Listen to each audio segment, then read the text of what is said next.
Chapitre 4, Le gardien de ton frère. Le 20 novembre 1855, tandis que j'étais en prière, l'Esprit du Seigneur s'empara soudain de moi avec puissance, et j'ai eu une vision. Je vis que l'Esprit du Seigneur s'était retiré de l'Église. Les serviteurs de Dieu avaient placé une confiance exagérée dans la force de leurs arguments et ne s'étaient pas fermement reposés sur Dieu comme ils l'auraient dû. Or, la simple force de la vérité n'arrivera pas à émouvoir les âmes et à leur faire prendre position dans les rangs de l'Église du reste. Car la vérité est impopulaire. L'ange me dit, il faut que la vérité habite dans l'âme des serviteurs de Dieu. Ils doivent la recevoir resplendissante de gloire, la porter dans leur sein et la communiquer à leurs auditeurs avec un ardent enthousiasme. Quelques personnes consciencieuses sont prêtes à se décider en voyant l'évidence. Mais la plupart ne se laisseront pas émouvoir par la simple théorie de la vérité. Il faut qu'une puissance l'accompagne. Seul un témoignage vivant entraînera la conviction. L'ennemi s'occupe activement de ruiner les âmes. L'exaltation s'est glissée dans nos rangs. Il devrait y avoir davantage d'humilité. L'esprit d'indépendance est trop facilement toléré chez les messagers du Seigneur. Il faut qu'il soit laissé de côté et que les serviteurs de Dieu se rapprochent les uns des autres. On a trop pris l'habitude de dire, « Suis-je le gardien de mon frère ?» L'ange me déclara, « Oui, tu es le gardien de ton frère. Tu dois t'en occuper avec vigilance, t'intéresser à son bonheur, avoir des sentiments bons et aimants à son égard.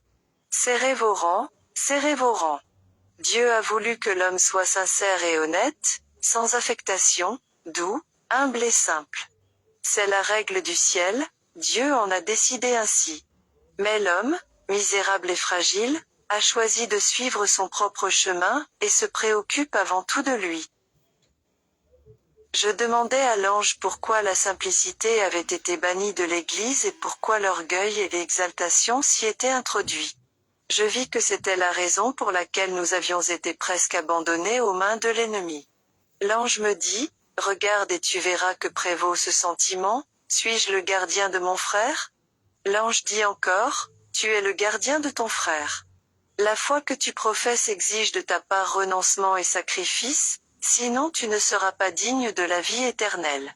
Car elle t'a été acquise chèrement, par l'agonie, les souffrances et le sang du Fils de Dieu. »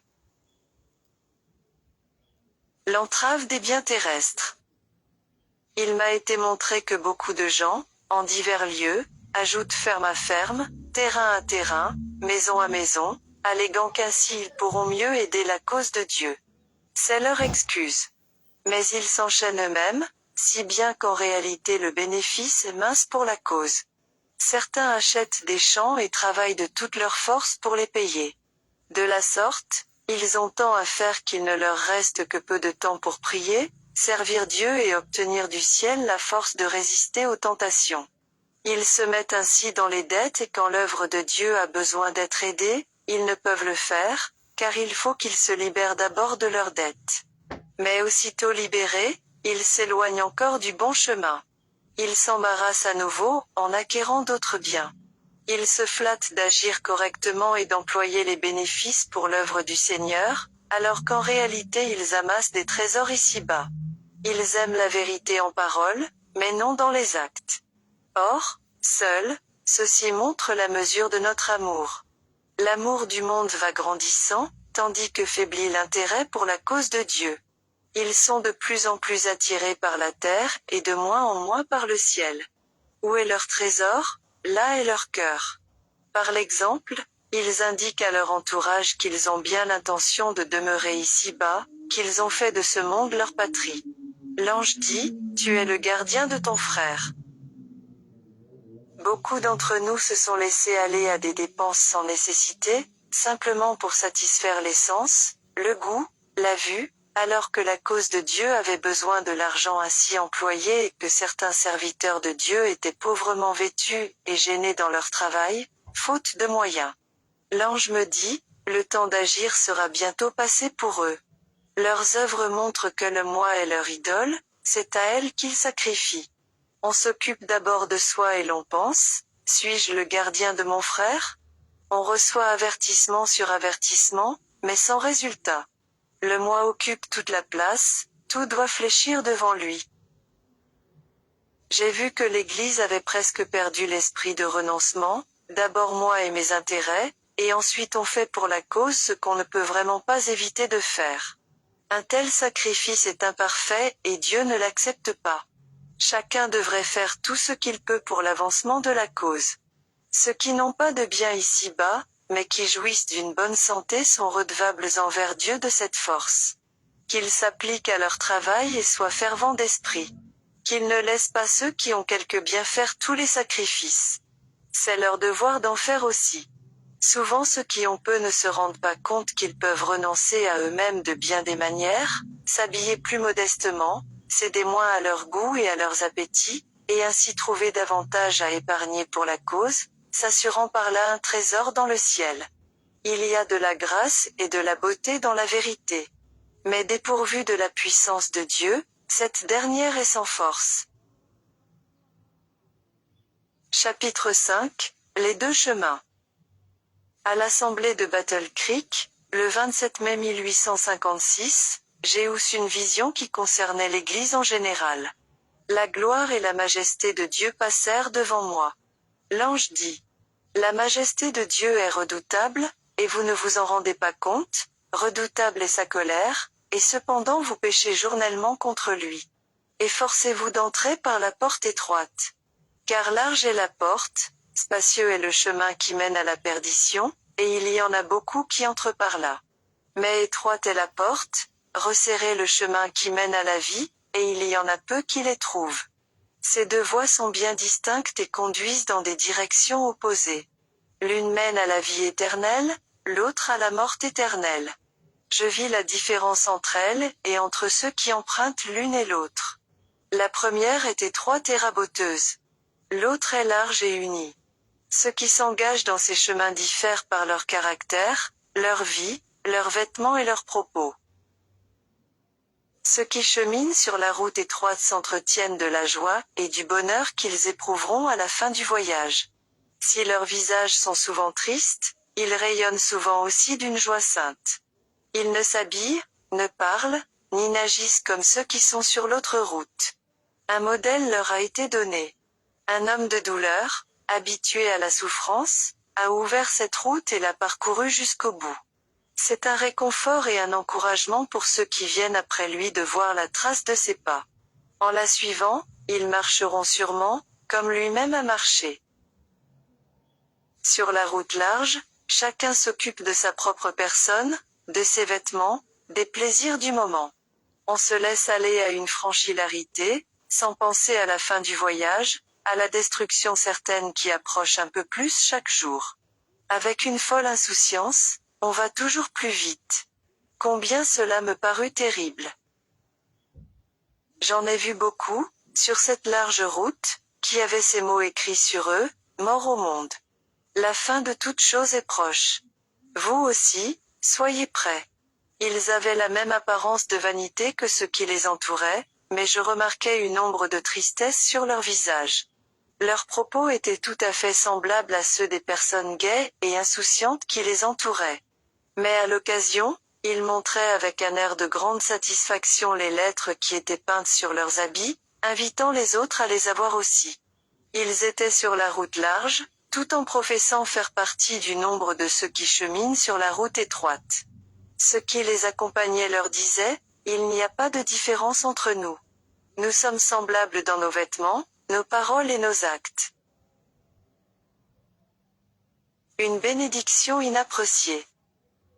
Puis mon attention fut attirée sur les années 1843 et 1844.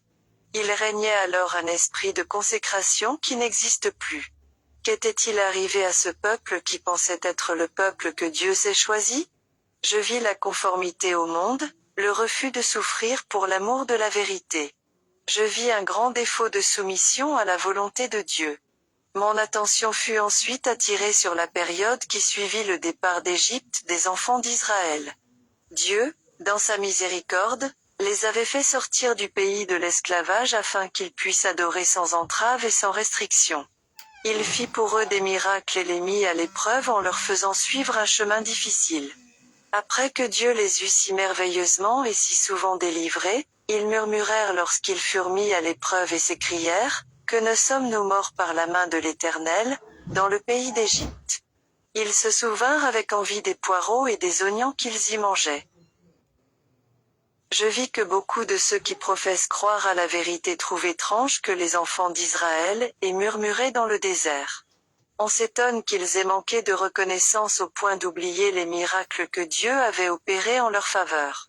Mais l'ange me dit, « Vous avez agi plus mal encore. » Je vis que la vérité révélée par Dieu à ses serviteurs est si claire, si évidente qu'elle est irrésistible. Nos ennemis ne peuvent s'opposer à cette vérité qui emporte la conviction. La lumière a été répandue d'une façon si éclatante que les serviteurs de Dieu peuvent aller n'importe où et laisser la vérité triompher d'elle-même. Mais cette grande bénédiction n'a pas été appréciée à sa juste valeur. Elle est même passée inaperçue. Si l'épreuve arrive, il en est qui regardent en arrière et se plaignent que les temps sont difficiles. Certaines personnes qui prétendent servir Dieu ne savent pas combien l'épreuve purifie. Parfois, elles se forgent des épreuves imaginaires, elles sont si facilement découragées, si aisément blessées dans leur dignité offensée qu'elles se font du tort à elles-mêmes, aux autres et à la cause de Dieu. Satan grossit à leurs yeux ces difficultés et leur inspire des pensées qui, si elles sont entretenues, ruineront leur influence et leur utilité. Certains ont été tentés de se retirer de l'œuvre de Dieu, et de travailler de leurs mains. Je vis que si le Seigneur s'éloignait d'eux et les laissait exposés à la maladie et à la mort, alors ils sauraient ce que c'est que l'épreuve car c'est une chose terrible que de murmurer contre Dieu. Ils ne gardent pas présent à l'esprit le fait que le chemin sur lequel ils marchent est celui du renoncement, de la mort à soi-même. Par conséquent, ils ne peuvent s'attendre que tout se passe avec la même facilité que s'ils étaient sur la route large. Je vis que plusieurs des serviteurs de Dieu, même des prédicateurs, sont si facilement découragés, se sentent si blessés dans leur amour-propre, qu'ils s'imaginent qu'on les méprise et qu'on leur fait du tort, alors que ce n'est pas le cas. Ils trouvent leur sort difficile. Ils ne se rendent pas compte par quelle angoisse ils passeraient si la main de Dieu se retirait d'eux. Ils trouveraient leur sort 10 fois moins enviable qu'auparavant, alors qu'ils participaient à l'œuvre de Dieu et avaient l'approbation du Seigneur. Certains de ceux qui travaillent dans la cause de Dieu ne savent pas faire la différence entre la facilité et la difficulté. Ils ont si peu souffert de privations, si peu eu l'âme travaillée et chargée, que lorsqu'ils vivent facilement, lorsqu'ils sont favorisés de Dieu et que l'angoisse leur est presque entièrement épargnée, ils ne s'en rendent pas compte et pensent que leurs épreuves sont lourdes. Je vis que Dieu serait obligé de se passer de telles personnes si elles n'acquéraient pas un esprit de sacrifice et si elles ne se mettaient pas à travailler avec courage et sans épargner leur peine. À leur place, il se suscitera des serviteurs laborieux, sans indolence, pleins de zèle, et qui sauront apprécier les facilités du moment. Les messagers du Seigneur doivent sentir peser sur eux le fardeau des âmes et pleurer entre le portique et l'autel, en disant, « Éternel, épargne ton peuple. » Des serviteurs de Dieu ont donné leur vie sans réserve pour la cause, jusqu'à ruiner leur santé. Ils sont presque usés par le travail cérébral, les soucis incessants, les fatigues et les privations. D'autres n'ont pas pris, et ne voudraient pas prendre le fardeau qui repose sur eux. Mais ils pensent qu'ils vivent des temps difficiles parce qu'ils n'ont jamais passé par de vraies difficultés. Ils n'ont jamais reçu le baptême de la souffrance et ils ne le recevront jamais, aussi longtemps qu'ils afficheront une telle faiblesse d'âme et qu'ils aimeront à ce point leurs aises. D'après ce que Dieu m'a montré, il faut que le corps des prédicateurs soit criblé afin que les indolents, les flâneurs, ceux qui se ménagent soient éliminés.